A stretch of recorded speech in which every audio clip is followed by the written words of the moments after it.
அதிலிருந்து நீங்கள் வெளியே வாருங்கள். உண்மையாக இறைவன் இங்கு இருக்கிறான் என்று நான் சொல்லுகிறேன் என்பதுதான் அவர் இப்படி சொல்லுகிறார்.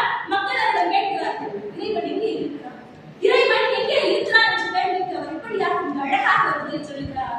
இறைவன் எங்குமாக எதிலுமாக அருட்பெரும் ஜோதியாக எங்கெல்லாம்